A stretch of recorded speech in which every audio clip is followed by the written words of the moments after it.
music of Erich Zann by H.P. Lovecraft. I have examined maps of the city with the greatest care, yet have never again found the Rue d'Orsay. These maps have not been modern maps alone, for I know that names change. I have, on the contrary, delved deeply into all the antiquities of the place, and have personally explored every region of whatever name which could possibly answer to the street I knew as the Rue d'Orsay. But despite all I have done, it remains an humiliating fact that I cannot find the house, the street, or even the locality where during the last months of my impoverished life as a student of metaphysics at the university, I heard the music of Erich Zann. That my memory is broken, I do not wonder, for my health, physical and mental, was gravely disturbed throughout the period of my residence in the Rue d'Orsay, and I recall that I took none of my few acquaintances there. But that I cannot find the place again is both singular and perplexing, for it was within a half-hour's walk of the university and was distinguished by peculiarities which could hardly be forgotten by anyone who had been there. I have never met a person who has seen the Rue d'Orsay. The Rue d'Orsay lay across a dark river bordered by precipitous brick-blear windowed warehouses and spanned by a ponderous bridge of dark stone. It was always shadowy along that river, as if the smoke of neighboring factories shut out the sun perpetually. The river was also odorous with evil stenches which I have never smelled elsewhere, and which may someday help me to find it, since I should recognize them at once. Beyond the bridge were narrow, cobbled streets with rails, and then came the ascent, at first gradual, but incredibly steep as the Rue d'Orsay was reached. I have never seen another street as narrow and steep as the Rue d'Orsay. It was almost a cliff closed to all vehicles, consisting in several places of flights of steps, and ending at the top in a lofty ivied wall. Its paving was irregular, sometimes stone slabs, sometimes cobblestones, and sometimes bare earth with struggling greenish-gray vegetation. The houses were tall, peaked-roofed, incredibly old, and crazily leaning backward, forward, and sidewise. Occasionally, an opposite pair, both leaning forward, almost met across the street like an arch, and certainly they kept most of the light from the ground below. There were a few overhead bridges from house to house across the street. The inhabitants of that street impressed me peculiarly. At first I thought it was because they were all silent and reticent, but later decided it was because they were all very old. I do not know how I came to live on such a street, but I was not myself when I moved there. I had been living in many poor places, always evicted for want of money, until at last I came upon that tottering house in the Rue d'Orsay, kept by the paralytic Blondeau. It was the third house from the top of the street, and by far the tallest of them all. My room was on the 5th story, the only inhabited room there, since the house was almost empty. On the night I arrived, I heard strange music from the peaked garret overhead, and the next day asked old Blondeau about it. He told me it was an old German viol player, a strange dumb man who signed his name as Erich Zann, and who played evenings in a cheap theater orchestra, adding that Zann's desire to play in the night after his return from the theater was the reason he had chosen this lofty and isolated garret room, whose single gable window was the only point on the street from which one could look over the terminating wall at the declivity and panorama beyond. Thereafter, I heard Zann every night, and although he kept me awake, I was haunted by the weirdness of his music. Knowing little of the art myself, I was yet certain that none of his harmonies had any relation to music I had heard before, and concluded that he was a composer of highly original genius. The longer I listened, the more I was fascinated, until after a week I resolved to make the old man's acquaintance. One night, as he was returning from his work, I intercepted Zann in the hallway and told him that I would like to know him and be with him when he played. He was a small, lean, bent person with shabby clothes, blue eyes, grotesque, satyr-like face, and nearly bald head. And at my first words seemed both angered and frightened. My obvious friendliness, however, finally melted him, and he grudgingly motioned to me to follow him up the dark, creaking, and rickety attic stairs. His room, one of only two in the steeply pitched garret, was on the west side, toward the high wall that formed the upper end of the street. Its size was very great, and seemed the greater because of its extraordinary bareness and neglect. Of furniture, there was only a narrow iron bedstead, a dingy washstand, a small table, a large bookcase, an iron music rack, and 3 old-fashioned chairs. Sheets of music were bare, piled in disorder about the floor.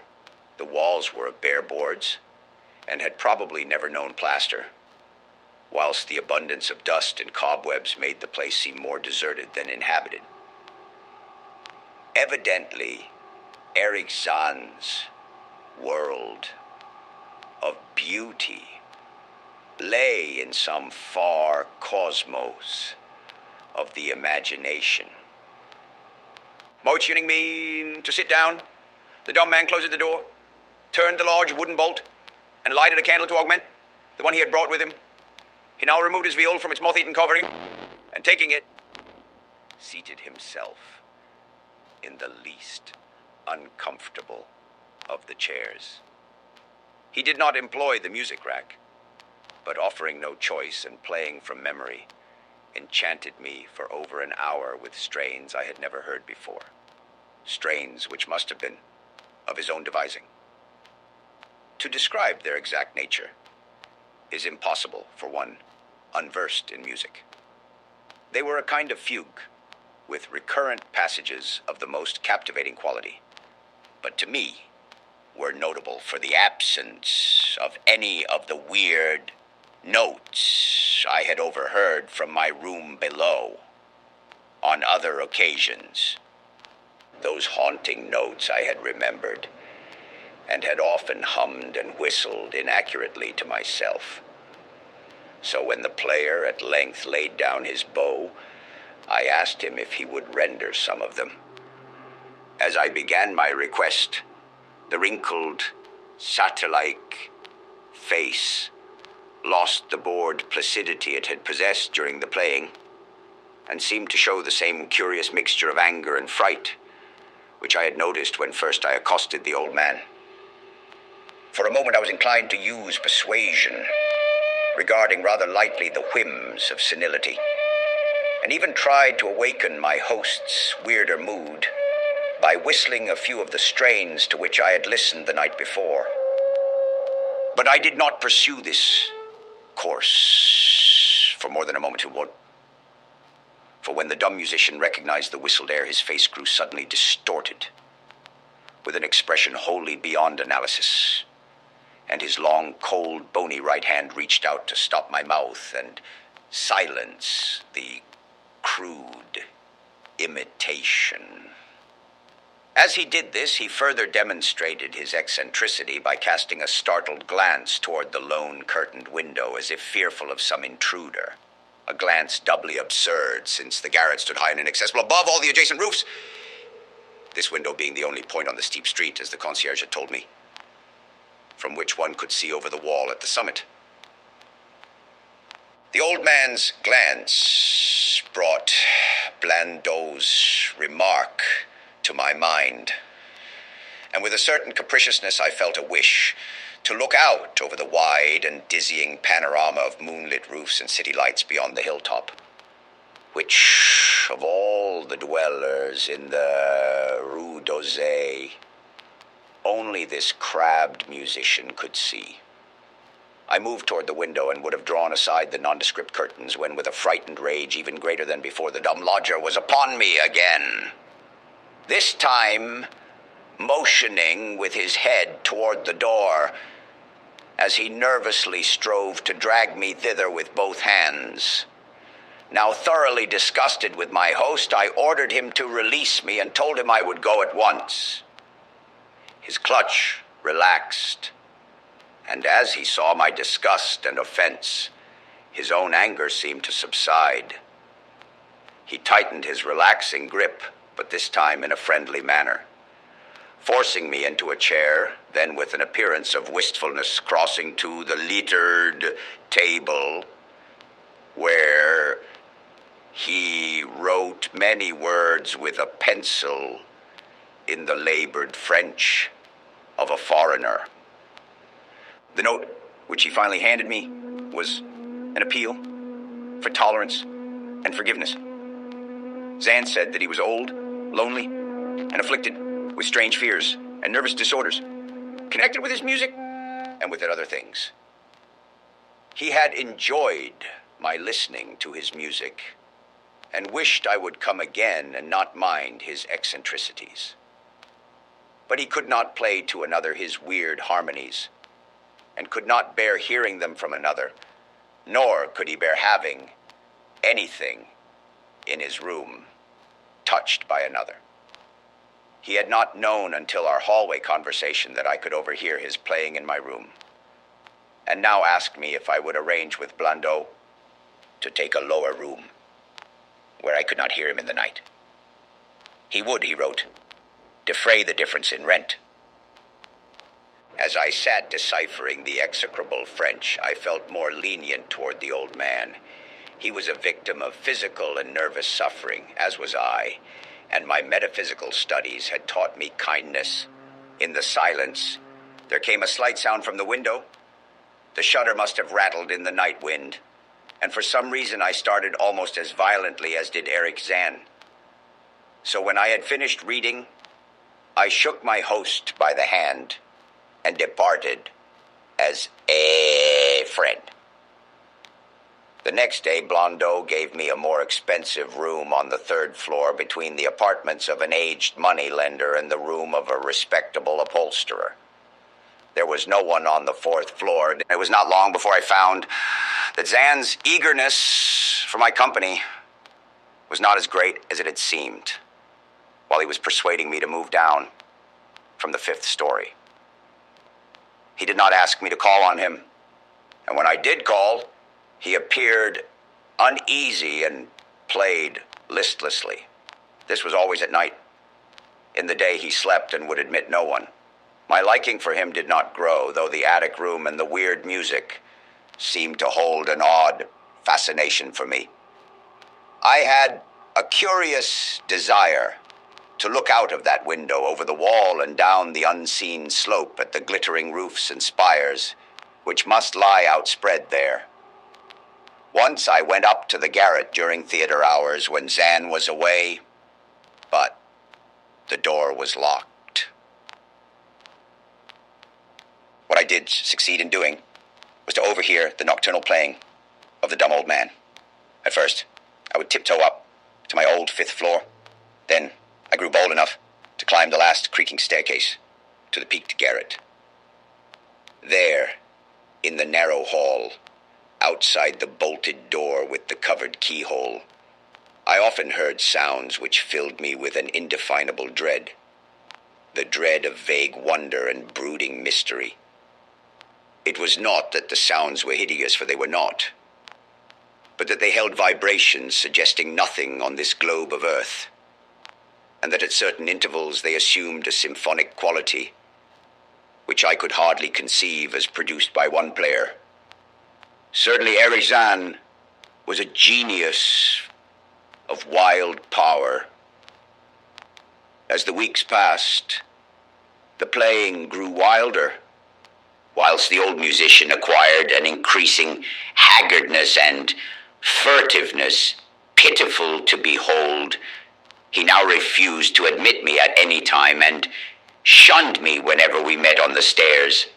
Then one night, as I listened at the door, I heard the shrieking viol swell into a chaotic babel of sound, a pandemonium which would have led me to doubt my own shaking sanity, had there not come from behind that barred portal a piteous proof that the horror was real. The awful, inarticulate cry which only a mute can utter, and which rises only in moments of the most terrible fear or anguish. I knocked repeatedly at the door, but received no response. Afterward, I waited in the black hallway, shivering with cold and fear, till I heard the poor musician's feeble effort to rise from the floor by the aid of a chair. Believing him just conscious after a fainting fit, I renewed my rapping, at the same time calling out my name reassuringly. I heard Zann stumble to the window and close both shutter and sash, then stumble to the door, which he falteringly unfastened to admit me. This time his delight at having me present was real, for his distorted face gleamed with relief while he clutched at my coat as a child clutches at its mother's skirts. Shaking pathetically, the old man forced me into a chair, whilst he sank into another, beside which his viol and bow lay carelessly on the floor. He sat for some time inactive, nodding oddly, but having a paradoxical suggestion of intense and frightened listening. Subsequently, he seemed to be satisfied, and crossing to a chair by the table, wrote a brief note, handed it to me, and returned to the table, where he began to write rapidly and incessantly. The note implored me, in the name of mercy and for the sake of my own curiosity, to wait where I was while he prepared a full account in German of all the marvels and terrors which beset him. I waited, and the dumb man's pencil flew. It was perhaps an hour later, while I still waited and while the old musician's feverishly written sheet still continued to pile up, that I saw Zann start as from the hint of a horrible shock. Unmistakably, he was looking at the curtained window and listening shudderingly. Then I half fancied I heard a sound myself, though it was not a horrible sound, but rather an exquisitely low and infinitely distant musical note, suggesting a player in one of the neighboring houses, or in some abode beyond the lofty wall over which I had never been able to look. Upon Zann the effect was terrible, for dropping his pencil suddenly he rose, seized his viol, and commenced to rend the night with the wildest playing I had ever heard from his bow, save when listening at the barred door. It would be useless to describe the playing of Erich Zann on that dreadful night. It was more horrible than anything I'd ever overheard, because I could now see the expression of his face and could realize that this time the motive was stark fear. He was trying to make a noise to ward something off or drown something out, what I could not imagine, awesome though I felt it must be.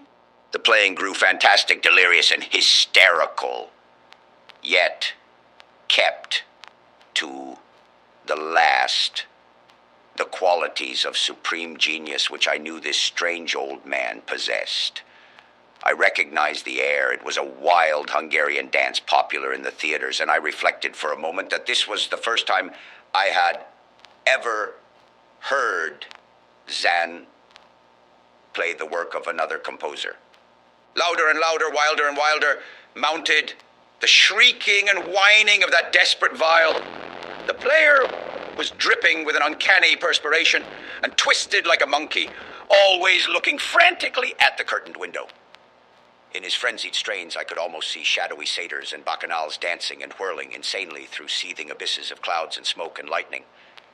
And then I thought I heard a shriller, steadier note. That was not from the viol. A calm, deliberate, purposeful, mocking note from far away in the west. At this juncture, the shutter began to rattle in a howling night wind, which had sprung up outside, as if in answer to the mad playing within.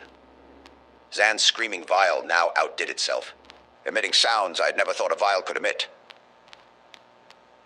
The shutter rattled more loudly, unfastened, and commenced slamming against the window. Then the glass broke shiveringly under the persistent impacts, and the chill wind rushed in, making the candle sputter and rustling the sheets of paper on the table where Zann had begun to write out his horrible secret. I looked at Zann and saw that he was past conscious observation. His blue eyes were bulging, glassy, and sightless, and the frantic playing had become a blind, mechanical, unrecognizable orgy that no pen could even suggest. A sudden gust, stronger than the others, caught up the manuscript and bore it toward the window.